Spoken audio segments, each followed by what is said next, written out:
Si Sir Jeff yun eh. I'm just I'm just the head of the training department and development po. Exciting kasi nung binanggit sa akin ni Sir Jeff to, sabi ko parang exciting kasi pioneering. It's a pioneering the MQuest Artist Agency. So parang parang I will be part of that pioneering group, and at ang priority kasi ni Sir Jeff is training. Ako kasi talaga, di ba, maraming paraan para sumikat ang artista eh. Pero ako, hindi ako naniniwalang may bobong artista or may artistang hindi kasi yan pinanganak, walang dugong artista yan. Para sa akin, lahat pwedeng maging artista basta masipag ka lang. Kasi ako naniniwala, walang bobong artista, pero may tamad na artista. And ang artista nangangalawang eh. So, I always tell them, you're just as good as your last work. So, acting is a lifestyle of learning. Kaya mag-workshop ka. Kasi sa ibang bansa, ang tingin nila sa workshop, it's like the gym. So, you need to be healthy. Diba? You need to, kumbaga parang ayusin mo yung katawan mo. Sa atin kasi, ang tingin sa workshop, parang may kakulangan ka kapag sinarject yung sarili mo sa workshop. Ay siguro hindi magaling, hindi. No. Actors need to have constant training po eh. Kasi why? Because acting change, because people change. Diba? Kung mapapanood nyo yung acting ng mga TCM movies, diba? Parang nagsising-song silang magsalita. Or let's say, during the 80s, pag napapanood natin, uy, oo, naman yun. But during that time, that was okay. Diba? Ngayon, acting, art is evolving, acting is evolving. Paano rin natin aaralin yun? It's the same thing wherein, dati po, di ba, kung lahat kayo nagsusulat ngayon, naka-cellphone na. So we need to adapt as well. So, yun po, ako naniniwala ako na isang paraan para maging mahusay ang isang artist agency. Isa pamamagitan ng pag-aaral talaga, pagsisipag, and having the right training. And napaka-importante na ma-inculcate sa mga artista ngayon, even the ethics for actors, the discipline, the professionalism. At nung nag-uusap kami ni Sir Jeff dyan, yun ang pinaka-priority niya para sa MQuest Artist Agency. Matrain muna sila para hindi kami mapahiya. Part of the vision we have kasi for MQAA is to make it really a hub for actors that are trained and yung maipagmamalaki sa lahat na yung mga tine-develop namin at nade-discover na artists really go through a process na hindi yung dahil magandang mukha ka lang or ano. Ayoko silang isapak sa isang proyekto na mapupulaan ako ng director or ng producer na ano na bakit mo naman sinabak yan, hindi pa handa, di ba? So I wanted to make sure that we are investing in training and development on the onset habang maliit pa lang kami at habang matututukan ko pa ng gusto, and I want to start it that way, and so later on, I want MQAA to be known as a hub for really good actors and performers. Sir, ilang na po ang contract artist mo? We have about a little over 30. Including kids. No? So Zion is our child wonder who is now the lead star of Himala ni Nino. We have in our stable Michael Ver. We have some model turned actors. Sam Coloso. Sam Coloso. Sino pa ba? We have Cedric Juan, who is our prime artist. He was our first actually na kinontrata ng MQA. So paunti-unti. Direct, may question po ako. Bilang nagde-train din po kayo ng veterans, ano po yung mas mahirap or mas madali po turuan, yung mga fresh artists po na clean slate po or yung mga veterans na may established acting ano na po? Depende, no? The answer for that is yes and no. For the kids, let's say we're talking about the teens. The teens and the adults na nagsisimula, madali mo silang turuan kasi nakikinig pa sila. Yung ang difference lang nung mga nagbabalik na veterans, kailangan ko lang tanggalin yung been there, done that, yung school of acting nila. Kaya ang unang tanong ko sa kanila kapag nag-a-apply sila, like for example, si Carmen Martin, anong objective mo? Kasi tatanggalin ko talaga lahat sa'yo ng yung you need to unlearn everything that na nagawa mo na sa industriya. And then it's like you need to be a sponge. So I have two questions for the veterans. How do you want to work? And how can I be of help? Same thing that I asked, I was still young when I directed Maricel Soriano for a soap opera sa Florinda. Ganon din ang tanong ko sa kanila. Hindi ko titibagin yung mga alam ninyo. Mahusay ka na, pero pahuhusayin pa kita. Ang importante lang, open ka for learning. I want you to be vulnerable again and teachable again. Even yung mga veteran stars nagkakaroon din ng disiplina. kasi napaka-importante kasi nung hindi mo sila yung inuutusan, you need to be collaborative with them. You need to listen to them. And when you listen to the veteran actors, for all you know, grabe, ibibigay talaga nila lahat. Then the magic will happen in the workshop. Kasi ako, I feel that teaching acting is you're not controlling them. It's about creating an environment wherein this is where we can do the magic. Pagkakatiwalaan nila ako. Kaya napaka-importante sa workshop yung mai-set ko yung tone ng this is your safe space. Kaya naman, bumabalik talaga sila sa workshop.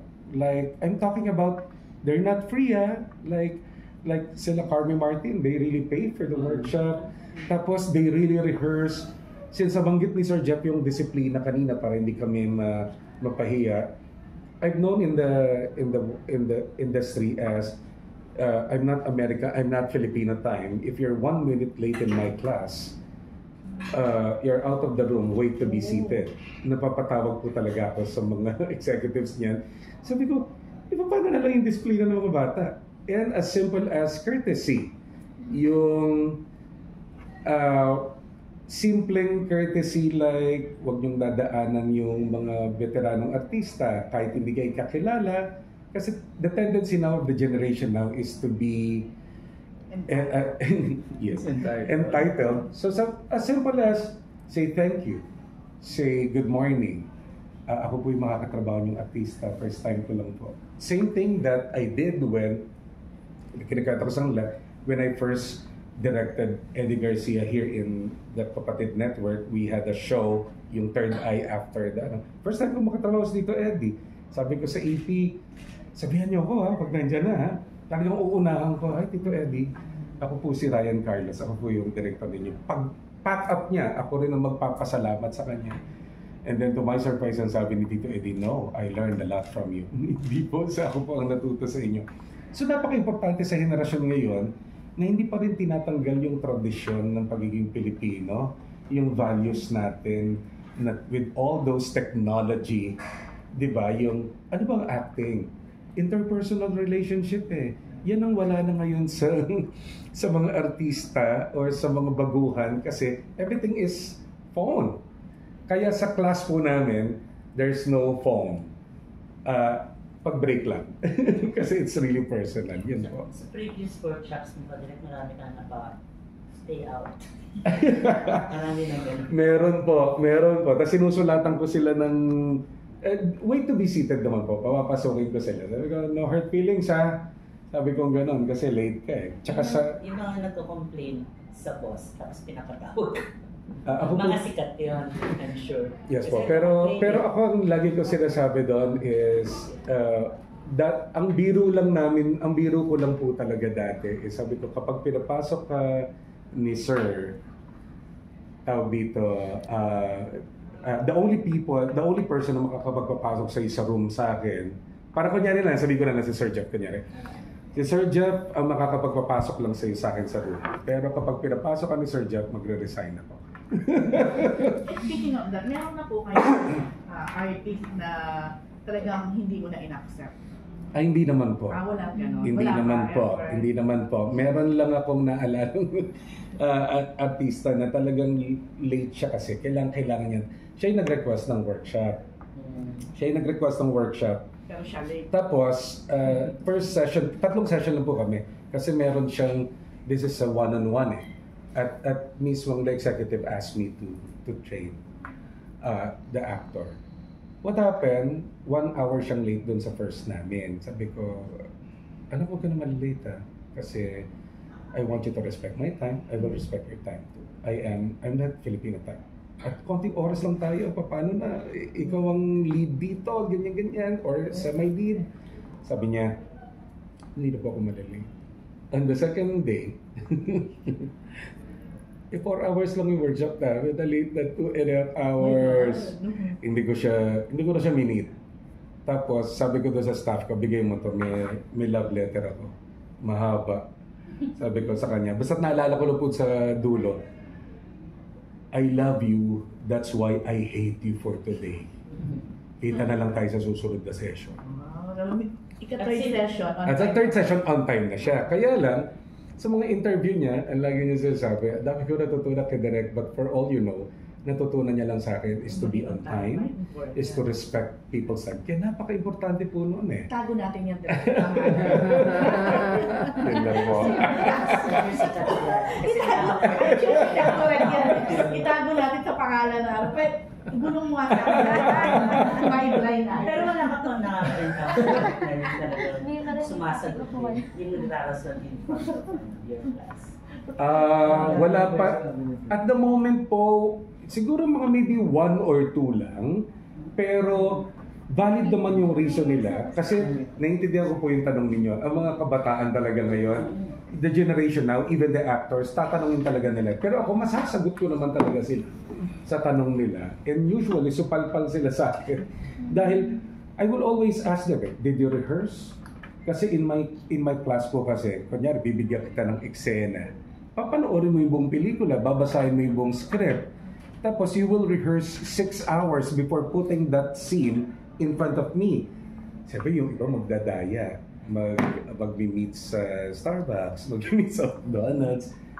Pero malalaman ko yun, I have my way. Tatanungin kita, scrutinize natin yung script. Kaya kanina pa nabanggit ni Sir Ricky Lee na may pagpapahalaga ako sa script. Kasi yung Chabak technique, may pagpapahalaga sa script. Nang hindi ka basta-basta change ng script. You can ask your director, but the most important, do you understand why your character is saying that? So yung, kwento ko lang po, na since napunta dito, the difference of the Chabak technique, kasi that is what I'm bringing to the table for MQAA. I'm the only accredited teacher of the Hollywood Chabak technique. Ano po ang difference ng Chabak technique? Ang sikat natin kasi ever since we started 80s, being. Di ba? Yan yung pinasok yan nila Direk Luris, nila Direk Peke. I love them. I've worked with Direk Peke for how many times in the other networks. Tapos, sino pa ba? Sila Direk Leo Martinez. Being yan eh. Ang mga artista natin karamihan. Eric Morris being. Ngayon, may sumusulpot din eh. Yung Meisner. Di ba? Si Angeli Bayani. And I think ABS-CBN now is, Star Magic now is Meisner. I don't have any problems with that. Ang difference lang po, kasi ako sa akin, makakatulong yun sa lahat ng artista. But, naturo ko na rin yun, naaral ko na lahat. But, this is the best so far. And, ang difference, people land jobs and win awards. What is the difference of the Chabak technique to those that was developed in the past? We teach actors how to use their emotions not as an end result, but as a way to empower a goal. Tapos ang sabi pa ni Ivana Chabak, babaro ko sa kanya, ganda na sinabi niya, we use the actor's inner work to solve, resolve, and to evolve. Tapos magkakaroon ng catharsis para sa character at para sa artista. So meaning, totoo. Organic. So yun yung sinasabi niyang using your pain as a fuel. That's the difference of the Chabak technique. And I've seen actors who come and go and come and grow. Nakita ko talaga na talagang living, breathing character talaga sila. At yun yung nakitaan ko dun sa yung the difference nung tinrain ko yung first batch ng MQAA na tinayo ni Sir Jeff. I have 15 actors there. Gutom silang matuto eh. And ako lagi kong sinasabi sa artista yung kahalagahan ng training. Di ba,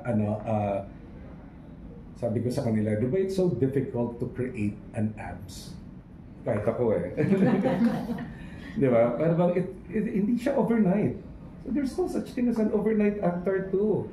Bakit? May overnight emotional abs din ba? Wala. It will take you some time to train, to develop that kind of skill. Pagtsatsagaan mo, maybe there's an overnight star, but there's no overnight actors. I always tell them, there's a lot of stars, but fewer actors. Talaga, may mga artista kahit na veterano na, hindi pa rin magaling. Kamunado pa rin. Parang it took them how many decades na, pero kamunado pa rin. Itago natin sa pangalan. Itago natin ang pangalan. Sa akin, sana kasi, di ba, yung they have that, sa akin lang, di ba, sana may gutom sila, kagaya ni, kunyari na lang, at least sinabi niya si Harvey Martin. Nung tinanong ko siya, sabi niya sa akin, ganito siya ka-literal. Direk, gusto ko paano matutunan yung paano umarte sila John Arcilia. Ang husay-husay nila, hindi ko alam paano, saan ako magsisimula eh. Siya, humble lang siya na gusto niyang mag-improve. Sabi niya, I just don't want to be remembered as a sexy comedian actress. Nagtsaga siya sa workshop ko. Sabi ko, Carmi, ganito eh. Magpo-put up ka ng scene, magre-rehearse ka ng kaklase mo, tapos bawal ka mali. Napaka-professional niya. Nag-improve siya. Si Cedric, how do you see him as an actor? Okay, I will still train Cedric kasi siya na yung next. Pero nung nakita ko yung trabaho niya, mahusay yung trabaho niya sa Gumbursa. Kaya nga excited ako to train Cedric kasi paano pa natin male-level up yan? Kasi I always tell actors, the more work you have, the more training you should get. Kasi parang hindi na babagoong yung utak mo. Marami kang buffet of choices na ibibigay sa mga direktor. Naiintindihan mo paano magbasa ng script. Katangahan sa artista yung, di ba, yung lalagyan mo lang ng marker yung line mo, may memorize mo lang. No. I teach them on how to get objectives. Dapat kasi collaborative ka sa artista, hindi lang yung di ba sa Tagalog, sinusungal-ngal mo lahat, ini-spoon feed mo lahat. Kasi brilliant ang trabaho kapag ginawa mo silang collaborator. Dapat naiintindihan nila yon. So, I think yung mga hindi talaga nag-i-improve, I think baka sarado kasi sila eh. Or, I think it's nade-develop through time yung ego kasi. Baka malamang pa yan. Grabe, mga lead yan Pero, at saka hindi pa talaga pag nakita mo na yung movie niya, susunod na movie Yun, yung acting na panood mo. Yes po. Isa lang. iba kamanda na ng mga lead na ng mga teleserye movie. Wala pa rin. May itago natin sa... Alright. May I... Yung mga anak pa niya, ano na rin. Well, Ano yung ma-expect?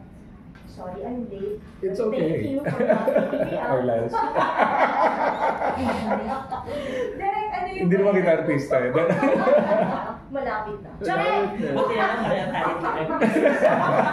Buti na lang. Pero Direk, ano yung may expect ng mga mag-enroll sa workshop mo? Yung aabangan nila at yung ikatatakam nila para mag-workshop ako sa Lee Ryan Carlos. Yes. Kay Direk Lee, right? Number one, kung karamihan naman ng mga nagte-training at gustong mag-workshop is gustong maging artista.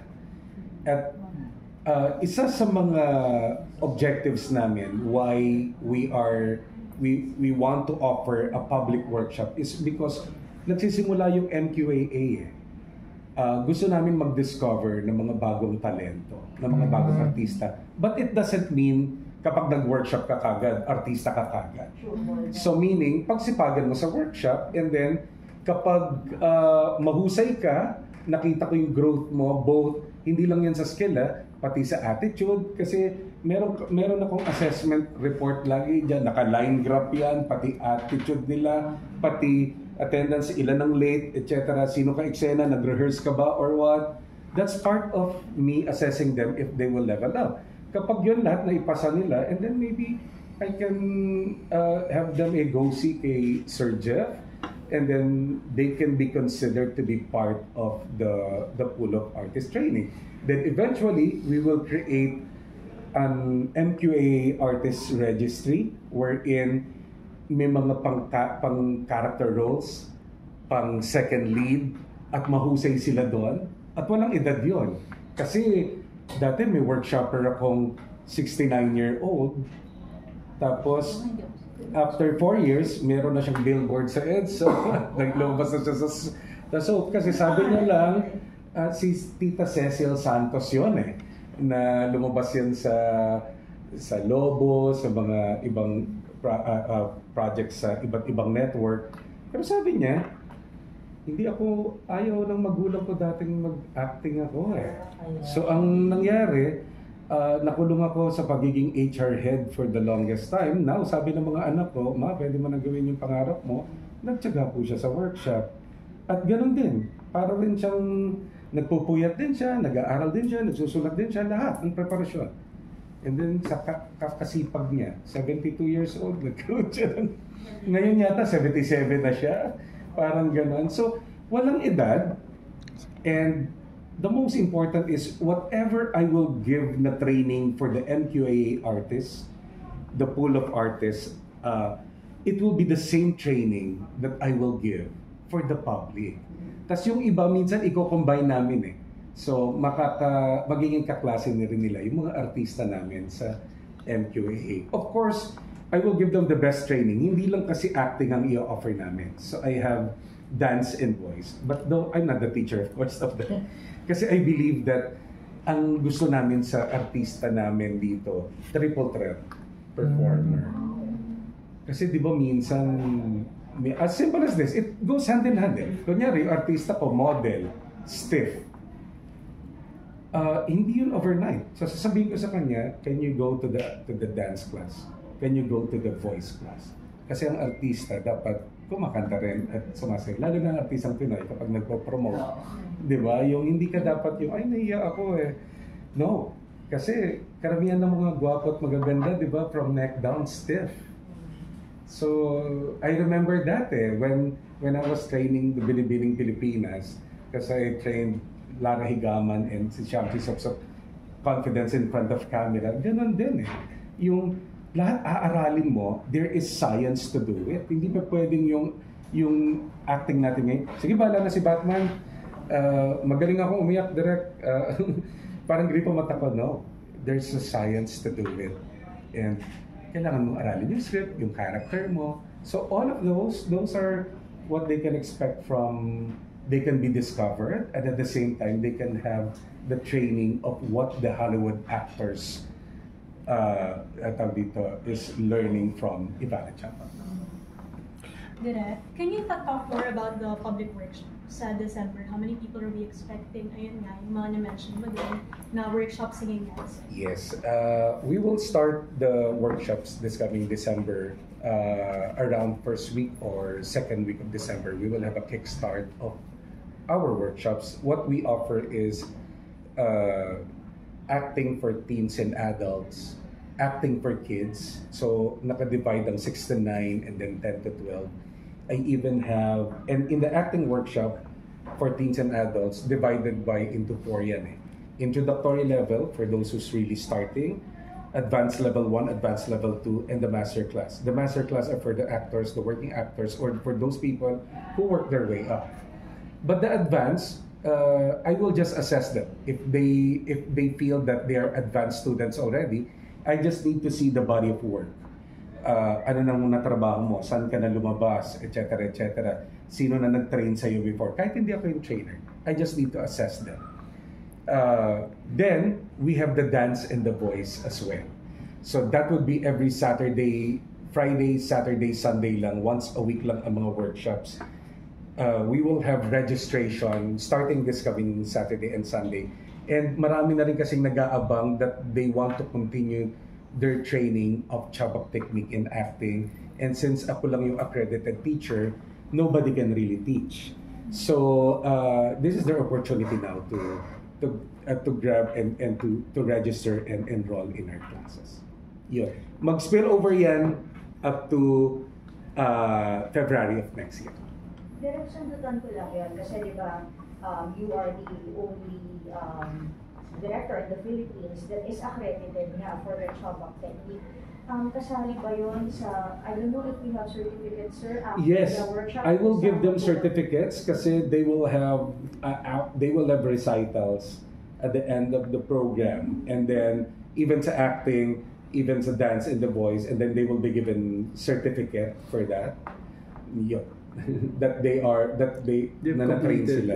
Yeah. Magkano naman?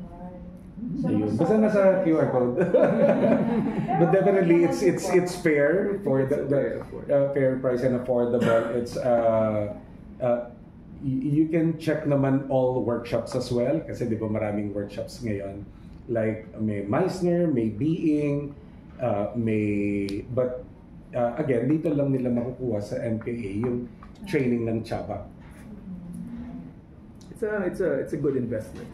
It's a good investment for the public and for those who are aspiring to be at least in this industry. Actually, hindi nga lang para dun sa mga gustong mag-artista.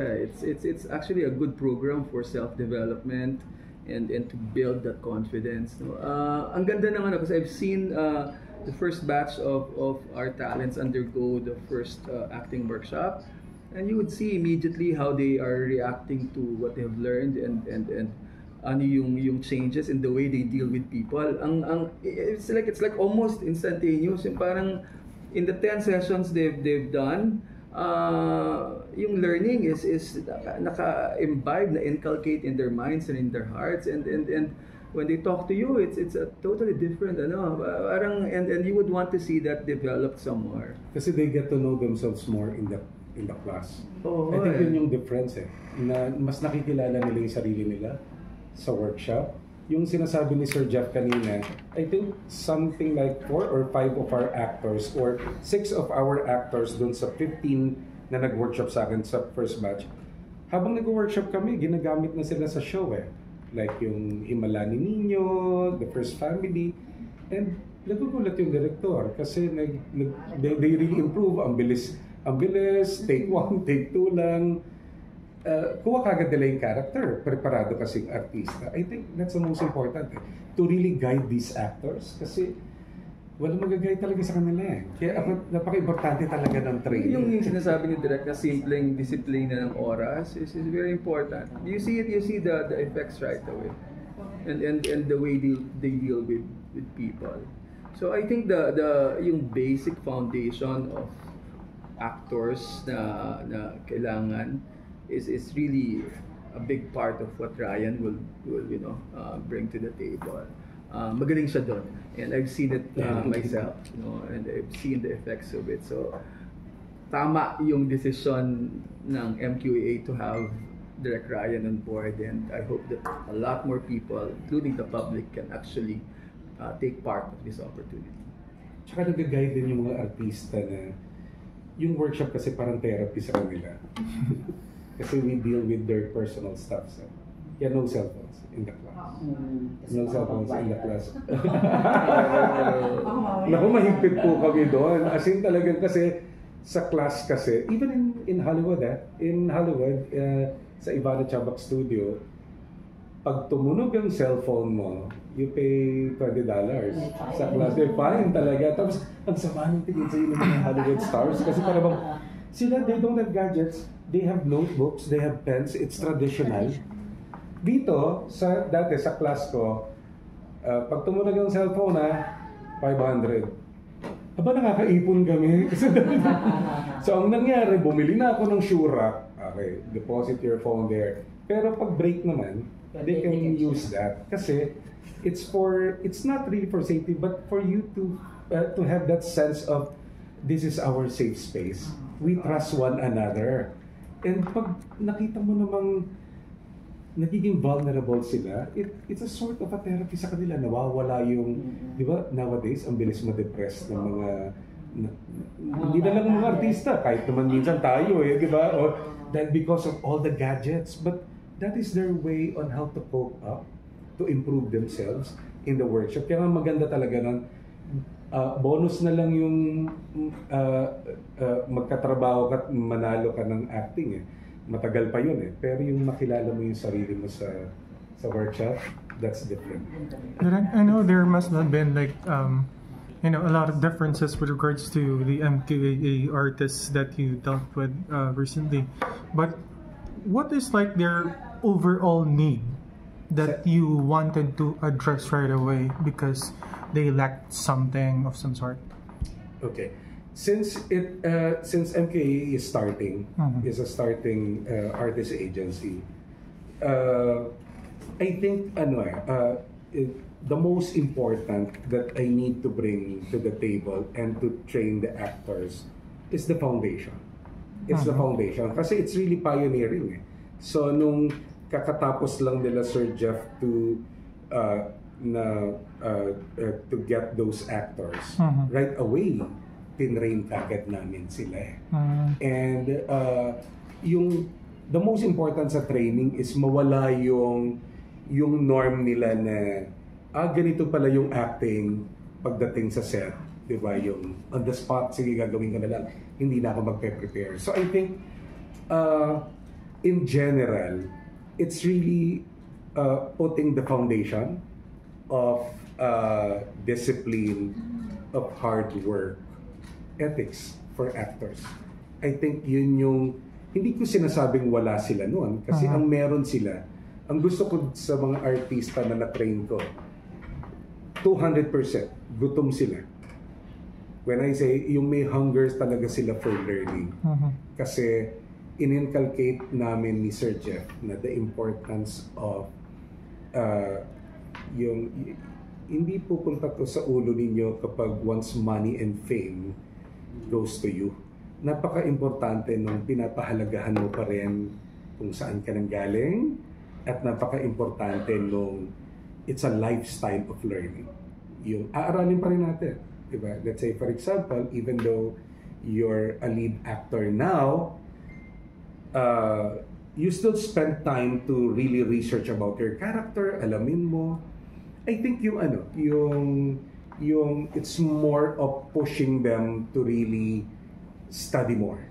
Kasi what is lacking nowadays, not only to actors, but to the generation of today is everything is so shallow. Everything is so shallow with all the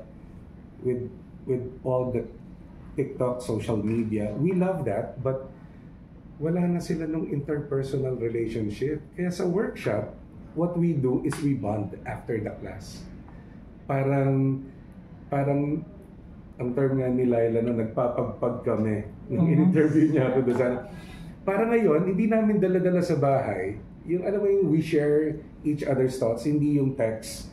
Kaya usually after class, we eat out, we bond. Tapos nagkikwentuhan. Para nagkakakilala rin sila. And ganun din ang ginagawa namin sa iba sa Hollywood. We usually go out after class, we drink, we eat. And these are international actors. It's still traditional. Hindi yung aalamin nyo lang po sa, sige, rally ko na lang sa online, gagayahin ko na lang. So there's really process. So I think yung setting a tone, setting a standard for the actors that wait. We want to create a breed of actors that at par with the world when it comes to skill, when it comes to professionalism. Kasi laging nire-reiterate sa akin ni Sir Jeff na dapat professional sila. Hindi tayo mapapahiya na kapag pumunta sila sa set, hindi prepared. Diba? Kasi yung mga ganung artista, di ba? Parang nagtuturo sila ng ibang artista pero nung sila na, hindi pala sila prepared, di ba? May gano'n eh. So, lahat ng bagay na gano'n, kailangan naming basic, itanim yung foundation na yun sa mga artista. And how many did undergo the training, the first one? 15 we have. Out of the 30, we started with the 15. So And then, kids, yung iba, the others were not in town because some... Tsaka may mga trabaho pa kasi yung iba. Trabaho. But other than that, it's a constant training naman, simultaneous with the public works. And is it like expected, like if you are an MKA artist, that you have to undergo this training? It is part of our what do you call this, development talaga. Program. So it's a program that all, and I will ensure that all our artists undergo training and workshops, regardless whether it's acting, voice, or dance. Some actually even need special training, like language training, for example, like speech, right? Some would even undergo a different track. For example, if we find out that he's really good at hosting, he needs more training in that area, then we'll probably find a trainer that can do hosting training for that particular talent. So, yun lang yung kagandahan because we're very new. We're very few pa lang yung sir, talent. in a way, parang previously nobody was holding this position for you. So. No one. Because we just launched MQAA this year. And so tamang-tama lang, the moment we were able to find some really good talents and yung may spark na. And you have now people that would be able to do it. Tama na yan. That's the right direction. Training na kaagad. Okay. Nagkataon lang na because there's so many projects. Ayun lang din yung kagandahan with the group, because and that was really the reason why we actually set up MQAA because we have so many platforms within the Media Quest group, and even with the MVP group alone, right? We're into sports, we're into our organic channels, we're into news and entertainment. We have partnerships with various line producers, and so there's a lot of opportunities, and yet parang hiram ng talents natin from other agencies, from other networks even. So we said, let's develop our own. But it's not going to happen overnight, di ba? Yes, Hindi mangyayari yun. Pero gusto ko lang na kapag nakapag-discover na tayo, may masusing training talaga na mangyayari. Para pag binigay natin, yung foundation is tama. Right. Sir, previously, of course, this is like a whole corporation, right?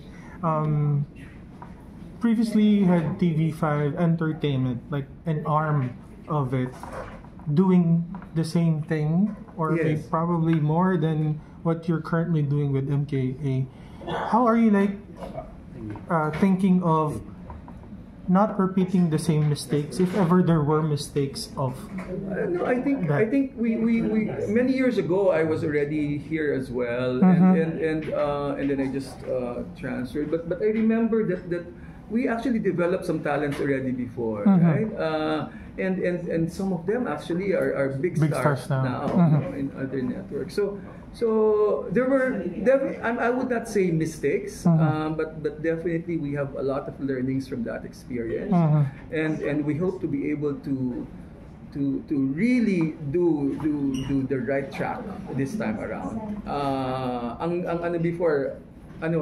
Our identity for TV5 as a network was not very much clear at the time. We had entertainment and sports, but now that TV5 is really now more into entertainment and news, our sports programs are in our other channels already. So I think there's a very clear path to entertainment already for TV5, and the shows are there.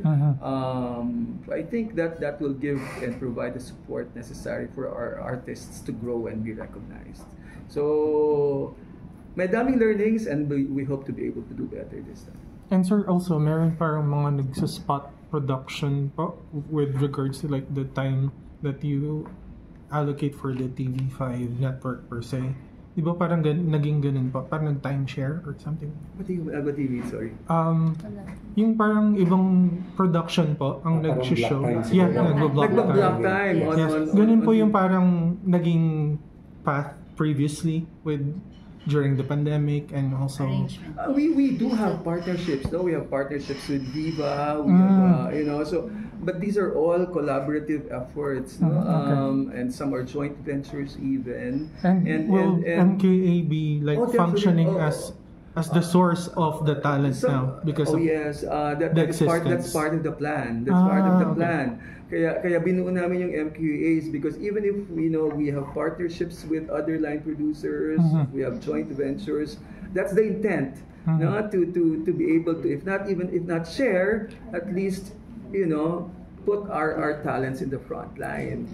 Pero I will make sure that before I do so, ang tayong talents natin, Yes, of di ba? course. Kasi paano ka naman yung ilalaban sa mga recognized na mga talents na at malalaking artista na, di ba? Hindi naman ako magmamalaki ng gano'n. So unti-unti, hinay-hinay until such time na, oy, kasama na yan, handa na yan. Lalabang ko na yan, di ba? Pwede mo na yan i-partner sa kahit hindi man sa amin, pero pwede na yan.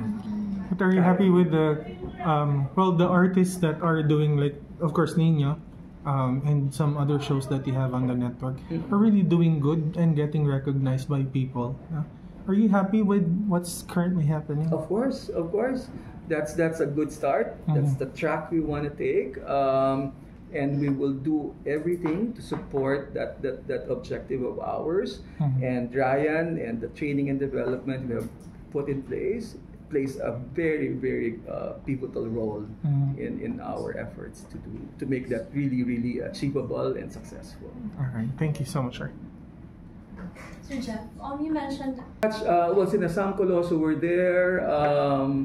Sino ba? Sina Michael Bear were there. And Dom Real. Dom Real was there. Mga baguhan pa lang talaga. Yeah. Pero ang maganda doon, they showed so much passion and improvement in the way they do things, and it doesn't end there. May iba nga doon nag-uusap kami ni Ryan na pasado na ba sa'yo yan? Parang okay na ba sa'yo yung kanilang introductory acting workshop? Nagde-deliberate kami, hindi, direct kulang pa. Kahit na sa next workshop niyan, introductory muna siya ulit. Ayoko siyang ilagay doon sa next level na feeling parang okay na siya because I know he can do or she can do so much better. so it's gonna be a continuous workshop. Yeah, definitely. We'll put a pause na sa Why I will tell them personally that I call it retained. It's not you failed. And if it is level up, then I will tell you level up. Then kakausapin ko talaga sa kanila kung ano yung sasabihin ko sa kanila kung what are the specific things that you need to improve. Kunyari, as simple as you need to improve in your beats and actions, in your uniting. Or dito rin sa workshop na to, sasabihin ko rin sa kanila kung anong problema nila sa professionalism. Hindi ka daw nagre-rehearse. Diba? Makikita naman yan dun sa trabaho mo eh. So I'm really honest enough and magiging pranga ko talaga sa kanila live para sabihin talaga sa kanila kung ano yung kakulangan nila. Kasi bakit kapag nagtrabaho sila sa set, diba? Para bang hindi sila sasantuhin kasi nagmamadali lahat, diba? With the Eddie Garcia law, you need to be, diba? We're talking about 16 hours and siyempre, diba, yung hindi naman biro yung pinoproduce ng producer ng network. So, no choice, but they really need to be not just good, but extraordinary good. So, dito pa lang sa workshop, magkatampuhan na tayo, pero mahusay kang lalabas. Dito. You're tough, di ba? Pero kami, I'm one of the most patient. Basta't mag-attend ka lang, diba? At may passion ka lang, okay, kahit pa ikaw yung pinakatuod ng artista, magkakaroon ka ng pakiramdam. Basta't nandun lang yung heart mo to really learn. That's the most important eh. Promise, hindi sila magtatampo. Kung magtampo man sila, I will just wait for them to go back. Ang kagandahan doon kasi yung mga artista, when they work the workshoppers, he makes them feel that kailangan mo talagang investan ito ng sarili mo. At mararamdaman mo kapag gutom na gutom sila at gusto talaga nilang mag-improve. So yung pag sinabihan sila later on na kailangan mo siyang ulitin, hindi mabigat sa loob nila because napaintindi mo sa kanila at narinig mo sa kanila mismo how hungry they are to learn and to develop themselves. And once that's established from the very start, I don't think they will feel bad about it. Ang exciting sa kanila doon is fun yung workshop kasi hindi lang Filipino films ang inaarte nila. So, iniikot ko sila sa Korean films, scenes from Korean films, scenes from Hollywood, international films, para hindi sila nalilimitahan doon. So, naiintindihan nila yung lingwahe ng what are we putting into acting if we are the character. Parang yun. Thank you po. We will Yeah. put the